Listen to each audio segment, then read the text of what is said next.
Here we're going to demonstrate how to build a QSAR model of measured data and then use this model to guide compound design. In this example, we have a set of PKI data from screening against target X, the therapeutic target for this project. We will use the StarDrop auto modeler to build a QSAR model to predict this activity. Here we can see a list of previously run modelling sessions which we can revisit at any time. Clicking here begins a new modelling session.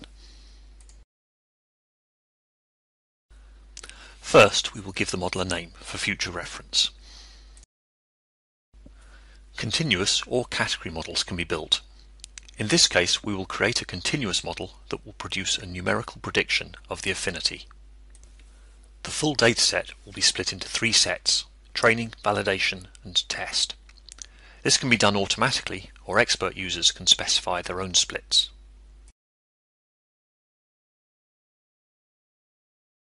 The default parameters for the automatic set splitting can be changed here.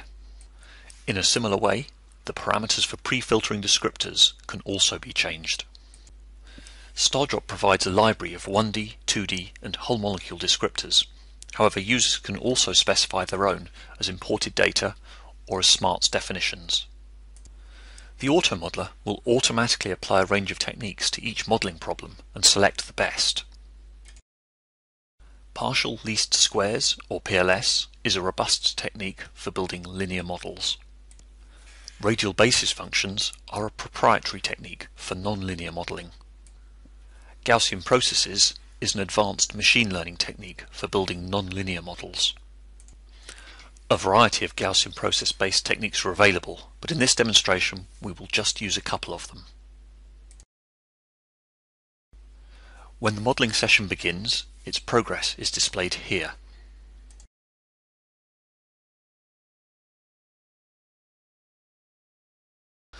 When the session is complete, the best model is highlighted. Selecting the session displays a table of results for the models. Results for the validation and test sets can be displayed to compare model performance. Selecting an individual model displays a graph illustrating its performance. Models can be saved for future use and shared with other users.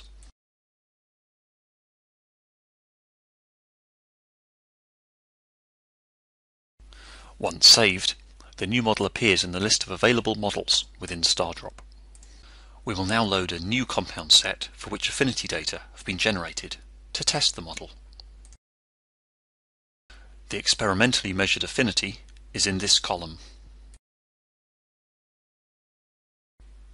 The new model is now available in the Models tab and can be run like all the others. We can compare the experimental and predicted affinity data using the visualization tools. Here we can see an excellent correlation, indicating that the model is performing well for the new chemistry. StarDrop's probabilistic scoring allows multiple compound properties to be integrated to prioritize compounds. A scoring profile defining the project's requirements and their relative importances can be created, saved, and edited.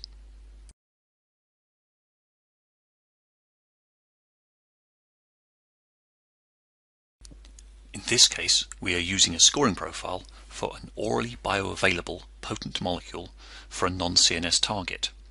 This includes the predicted potency against target X. The scores generated are an estimate of each compound's likelihood of success against the project's criteria.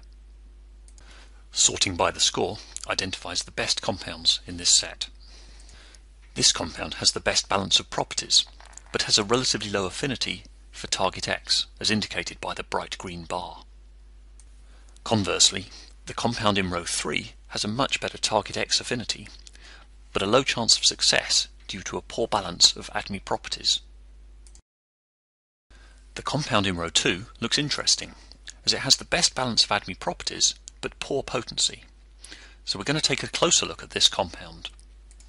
Selecting the predicted target X affinity property activates StarDrop's glowing molecule feature.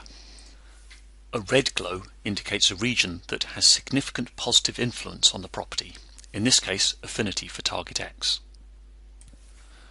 Looking at rows 1, 3 and 6, we can see that a para-substituted phenyl contributes positively to the predicted affinity for target X.